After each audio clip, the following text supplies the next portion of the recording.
O Toyota Supra se tornou um ícone na cultura automotiva, estando presente em jogos, filmes, principalmente na internet. Mas, com a disseminação do Supra A80 por toda a internet, fez com que as pessoas que conhecem o carro se separassem em dois grupos.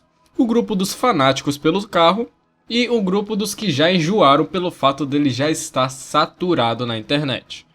E com o fato do Supra A80 ter explodido na internet, fez com que todas as outras gerações do Supra fossem esquecidas. E hoje eu contarei tudo sobre a geração que fez o Supra subir no patamar de esportivos japoneses.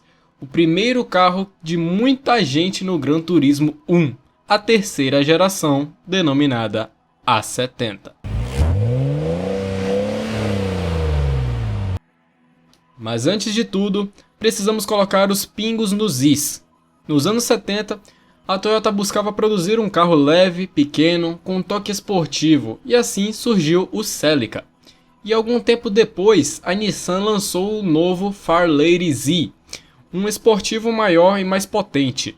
Logo então, a Toyota usou a base do Celica para lançar um carro maior, mais potente e mais requintado, conhecido no Japão como Celica Double X, e ao redor do mundo ele era conhecido por Celica Supra durante suas primeiras gerações. No ano de 1986, os laços entre Supra e Celica foram cortados, pois a Toyota queria que o Celica fosse um carro tração dianteira e utilizaria a plataforma T, que já era utilizada pelo Corona, um sedã simples e bem pacato, parecido um Corolla. Enquanto o Celica Supra deixaria de usar o nome Celica e passaria a se chamar apenas Supra em todo o mundo. E como o Celica seria tração dianteira, o Supra continuaria sendo tração traseira e passaria a utilizar a plataforma do Toyota Soarer da geração Z20, um coupé com um foco maior para o luxo, bem puxando um pouco mais para o lado GT. E, graças à sua nova plataforma, o Supra de terceira geração denominado A70 cresceu, ficou mais luxuoso e recebeu motores mais potentes. Em fevereiro de 1986, o Supra foi lançado, se tornando um Halo Car. Para aqueles que não sabem, um Halo Car é um carro para chamar atenção, para exibir tudo que a fabricante tem para oferecer de tecnológico, de esportivo, dependendo do nicho no qual ela se encontra. E em 1986 ele foi lançado. O Supra A70 tinha suspensão independente do tipo Double Wishbone, ou duplo A, e se você observar parecem mesmo os dois As, um em cima do outro. E esse tipo de suspensão era posicionado não só na dianteira como também na traseira, e tinha gerenciamento eletrônico independente semi-ativo, chamado TEMS, ou Toyota Electronic Modulated Suspension, que controla eletronicamente os amortecedores com o intuito de tornar o damping ou amortecimento mais suave ou mais rígido, a depender da velocidade da condução.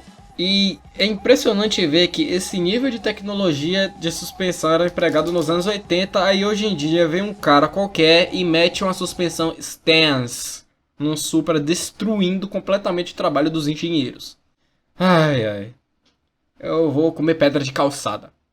Além do sistema de suspensão, o Supra A70 também foi o primeiro carro da Toyota a vir com sistema de freios ABS de 3 canais.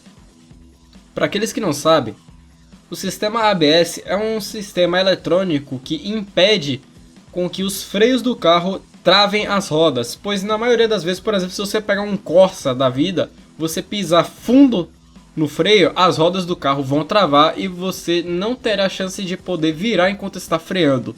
Já com o sistema ABS, ele dá como se fosse microbombadas, assim por dizer, nos freios, fazendo com que as rodas não travem e continuem em movimento, tornando a frenagem mais eficiente, mais segura e também prevalecendo com que você faça um desvio enquanto está com o pedal do freio acionado. E por incrível que pareça, o Supra tinha um coeficiente aerodinâmico de 0,32 cx, extremamente baixo até para um carro de 1986, né?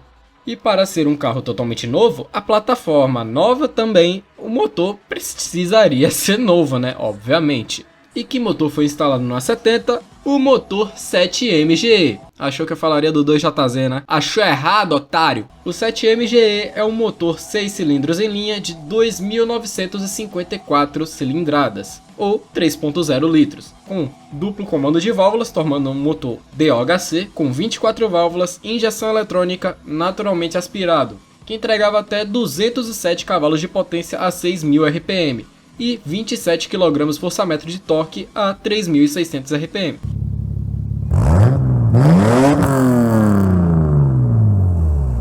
Um fator curioso é que cada pistão do motor 7MGE tem 83 mm de diâmetro e 91 mm de curso, tornando um motor subquadrado. Sua taxa de compressão é de 9,1 para 1 e o seu peso é de 199 kg. Este motor não equipou só o Supra, mas também equipou o Toyota Cressida MX-83, Toyota Chaser e também o Toyota Crown. O Supra aspirado podia vir com câmbio W58, manual de 5 marchas, não me parece até nome de óleo, que nome horrível, ou o câmbio A340e, automático de 4 marchas. No ano seguinte, o Supra estreia a sua variante turbinada, utilizando o motor 7M GTE, uma versão turbinada do 7MGE, com bloco em ferro fundido e cabeçote feito em alumínio. O 7M GTE possui o mesmo deslocamento de 3 litros, mas agora acompanhando uma turbina CT26 que gera 0,34 bar de pressão, ou para aqueles que gostam de medir pressão como se fosse presunto, 340 gramas de pressão, fazendo com que o motor chegasse aos 236 cavalos a 5.600 RPM e 35 kgfm de torque a 3.200 RPM. Para ter um grau de comparação, é o mesmo nível de torque de um Maverick V8 302, sendo que é um 6 cilindros. Você tem noção disso? É muito torque. Isso hoje em dia tá bom, é um torque que um Golf tem, mas nos anos 80 era muito torque, cara. E também o motor receberia mais tarde a tecnologia do TVS, que é o Toyota Variable Induction System, que é um sistema de variador de fase de indução de ar no motor que altera a geometria do coletor de admissão com base na rotação do motor. Bem interessante, né? Pulando para o ano de 1989, o Supra recebe o motor 1JZ GTE, apenas para o mercado japonês. Um motor 6 cilindros em linha 2.5 biturbo que gera 280 cavalos e 36 kgfm de torque.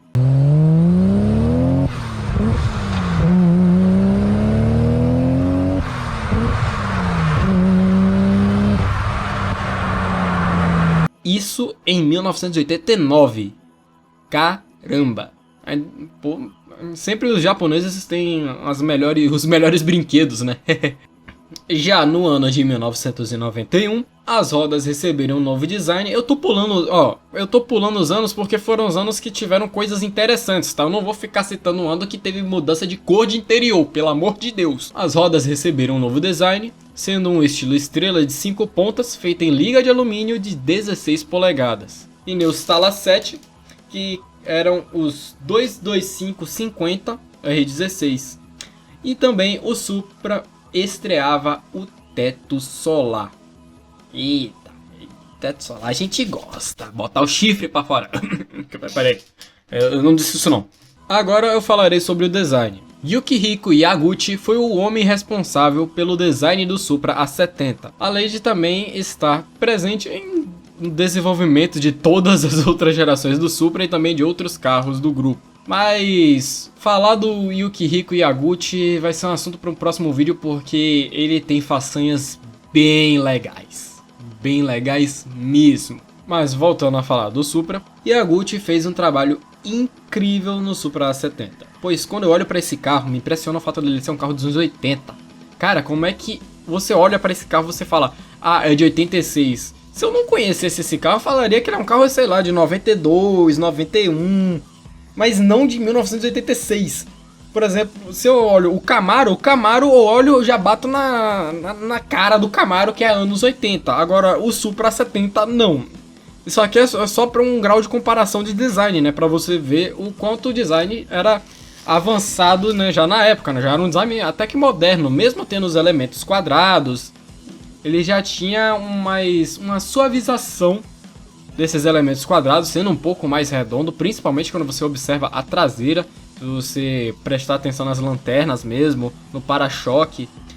E também o Supra de terceira geração, na minha opinião, é um carro bonito. E um fator que ajuda é que seu desenho é proporcional. Se você colocar uma imagem do Supra A70, você vai ver que ele é todo certinho. O seu desenho é totalmente simétrico, né, entre aspas. A traseira, a dianteira, a cabine, eles têm uma sintonia que o Supra 80 não tem, principalmente quando você observa a traseira. O Supra 80 de dianteira ele pode até ser mais interessante, até a metade do carro ele tem um design bem legal. Mas quando você olha a traseira, por que o Supra tem um bundão empinado? Não faz o sentido pra mim, não me desce a traseira do Supra com aquele bundão, aquele rabão. E olha que eu gosto de traseira, mas o Supra A70 ele é bem mais ajeitado, ele é bem mais agradável aos olhos. E esse também é um dos poucos casos em que o facelift acaba sendo mais bonito que a versão original, principalmente quando você olha a traseira. Se você observar a traseira do Supra da primeira fase, ele não tem as lanternas unidas por um elemento, né? Já no facelift, se não me engano, lá para os anos 89, o Supra ele já tem as lanternas traseiras unidas por um elemento vermelho, o que torna ele até com, entre aspas, um design futurista e chega até a ser mais legal de olhar. E é um dos carros que, quando eu entro em algum jogo de corrida e estou jogando com ele, eu sinto prazer ao jogar com a câmera de terceira pessoa, né? Ficar jogando, observando a traseira do carro, pois não é uma traseira que me irrita.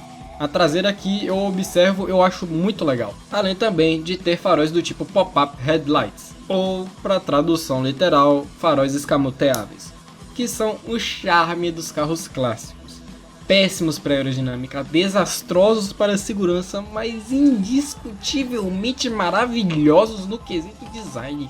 Meu Deus do céu, cara, que carro lindo quando esse farol tá baixado e quando levanta aparece dois olhinhos. Eu sou apaixonado por esse tipo de farol, cara. Por que eles não voltam com esse conceito? Principalmente agora que temos faróis em LEDs. Aí você consegue fazer um elemento bem pequenininho, que não impacte tanto na aerodinâmica. Maldita segurança.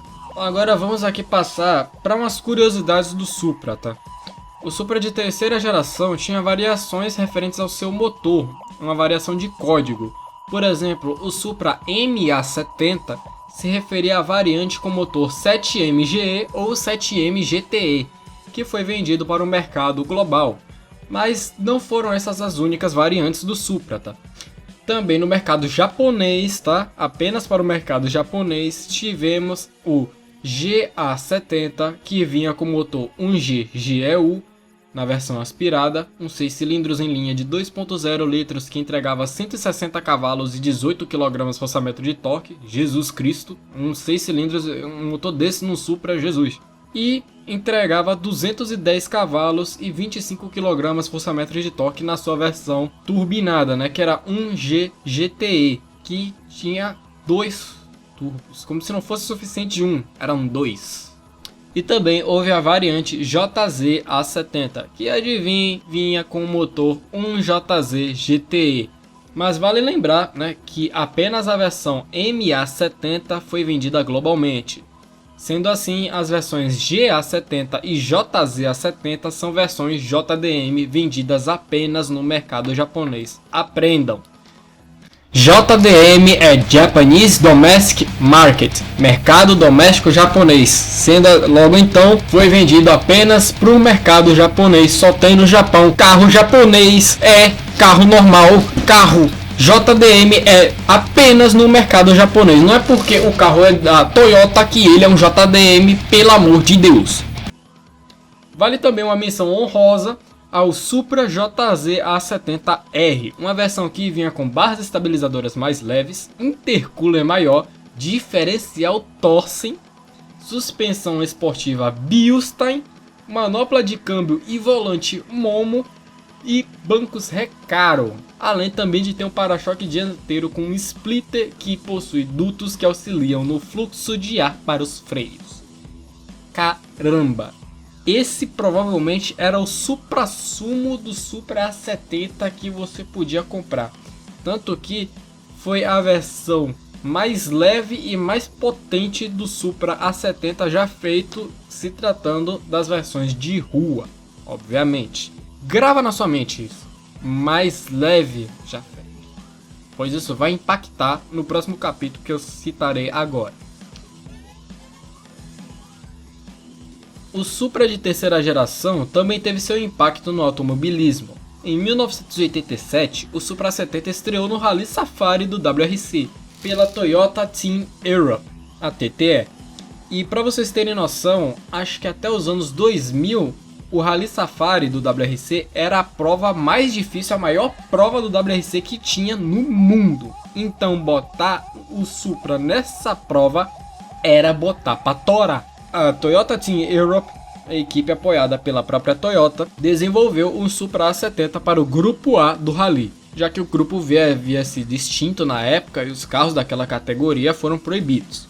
O Supra de Rally teve o seu motor 7MGE modificado para alcançar os 290 cavalos de potência, naturalmente aspirado em 1987.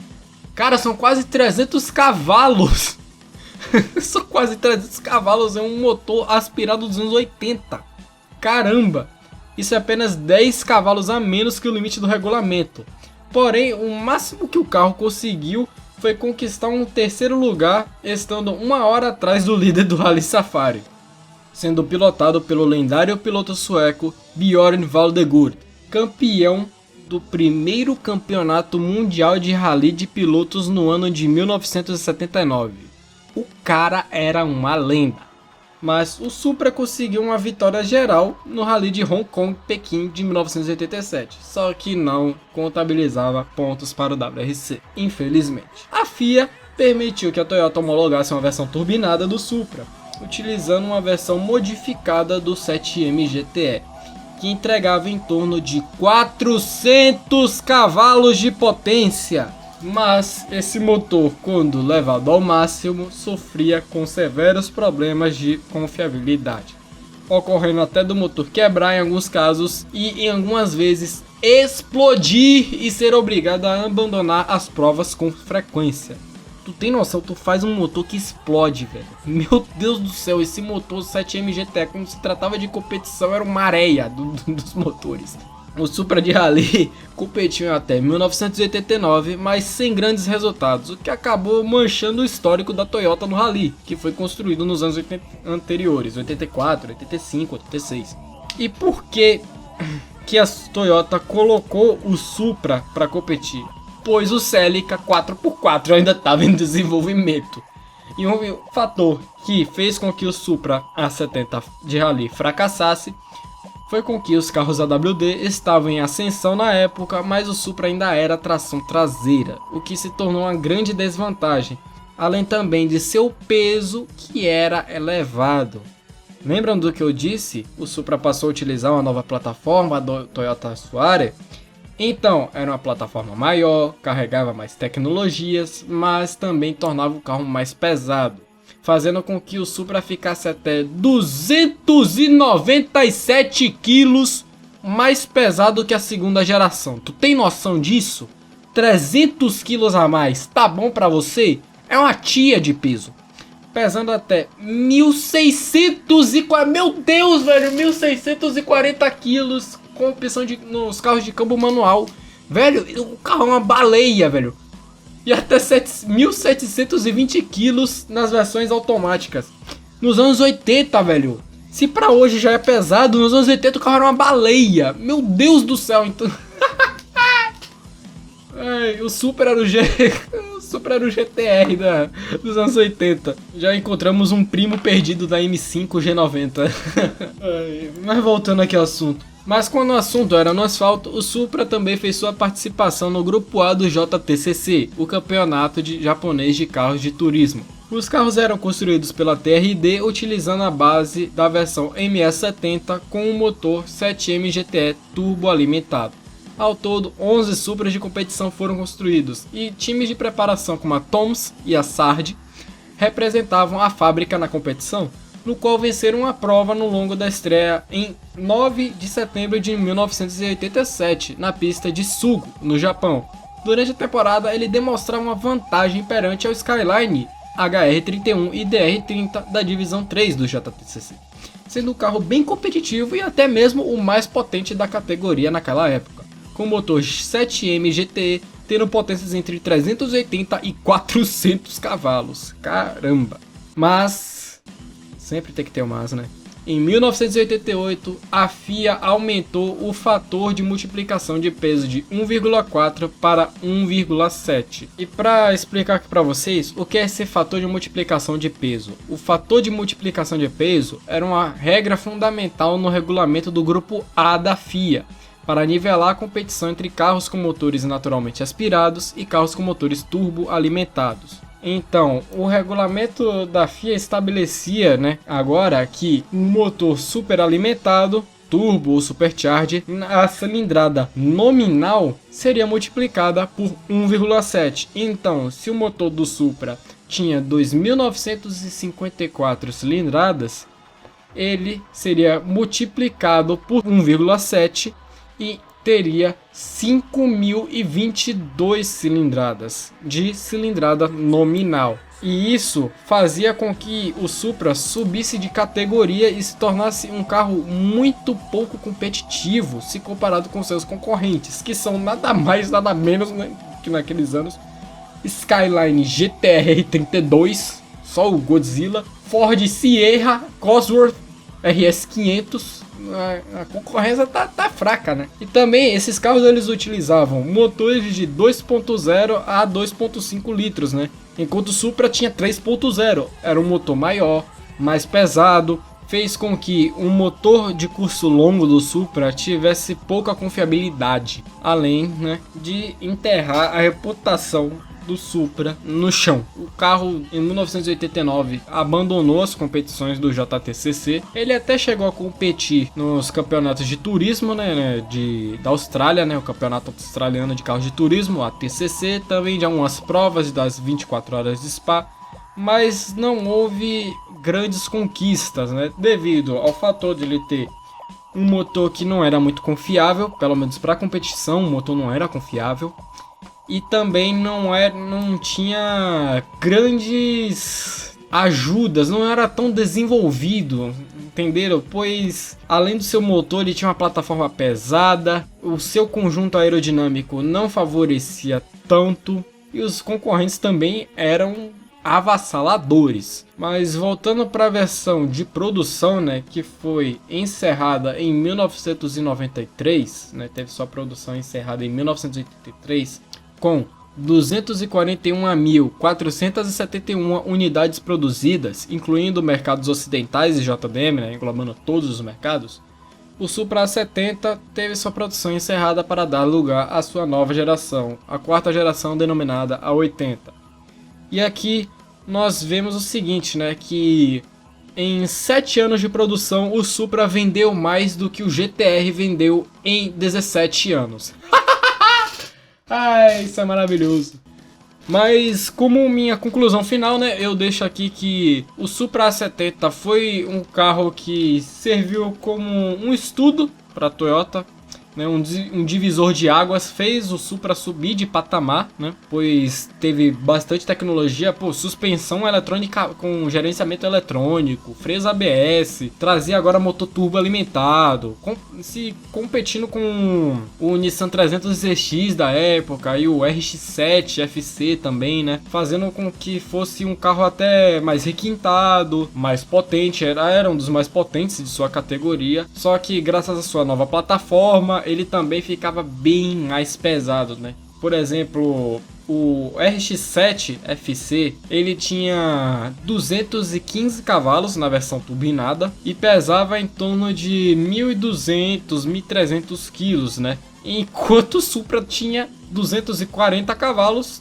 25 cavalos a mais, e pesava 300 quilos a mais, 1.640 quilos. O carro era uma baleia naquela época, puta merda. Mas também o Supra 70, ele foi um sucesso, né? Considerando carros esportivos, né? Na época ele foi um sucesso. Foi um carro à frente de seu tempo, considerando assim, né? Foi um carro à frente de seu tempo, antes do Skyline R32 chegar, né? O GTR R32 chegar e ser uma completa revolução no mercado. E eu conheci o Supra 70 no Gran Turismo 1. Foi o primeiro carro que eu utilizei no Gran Turismo 1, né? Eu joguei o Gran Turismo 1 do DuckStation, usando o emulador, né? DuckStation do PlayStation 1.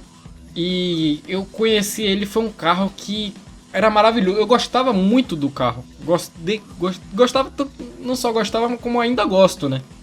Tanto que eu estou deixando aí na tela, né? A minha run de Hot Lap com o Supra A70 totalmente modificado para corrida, fazendo uma volta aí na pista de Grand Valley no Gran Turismo 1. E eu queria deixar o meu agradecimento por terem assistido o vídeo até o final, e também vou deixar aqui agora, vamos passar para o momento do salve. Você achou que eu teria me esquecido, né? Vamos passar aqui para o salve. Vou deixar aqui o meu humilde salve para o Lucas, meu amigo, o antigo novato, né? Vim deixar o meu salve também para o Eduardo Locano, o Ariel Gama, Felipe 007BR. Toma uma gozada aí, né? Tu pediu uma gozada. Meu Deus do céu, olha o que os caras pedem. Os caras pedem gozada e tu toma gozada. Pessoa feliz com a mão levantada. Só quem é inscrito do canal Total vai entender essa referência. Vou deixar um salve aqui também para o Souza FFR, para o Dorley, para o JVP, que se tornou aí inscrito fiel, né, do canal, J Estrela, Gabriel Souza, e também, né, para o canal Autotele, para o proprietário, né, o Kelvin Farias, né, que não só vem ajudando bastante aqui com o canal na divulgação, né, assistindo os meus vídeos nas lives, mas também vem servindo como inspiração em muitas pautas de vídeo, em algumas e também piadas, né, modelos de roteiros, né, utilizando a versão prolixa, além de também ajudar bastante na questão de consultoria. Então eu deixo aqui o meu salve a todos vocês, agradeço, né, por vocês estarem dando essa força, fazendo com que o canal cresça, torço para que nós conseguimos chegar aí nos 100 inscritos, né? Estamos em 37 no momento em que eu estou gravando aqui. E sempre crescer mais e mais, sempre falar dos carros que eu gosto, dos carros que vocês dão sugestão, um inscrito aqui mandou uma sugestão que eu nem conhecia, né? Eu acho bem interessante porque eu não sei de tudo. Eu posso saber de bastante carro da Deep Web, mesmo esse Trial Nemesis mesmo no último vídeo, era um carro bem obscuro, né?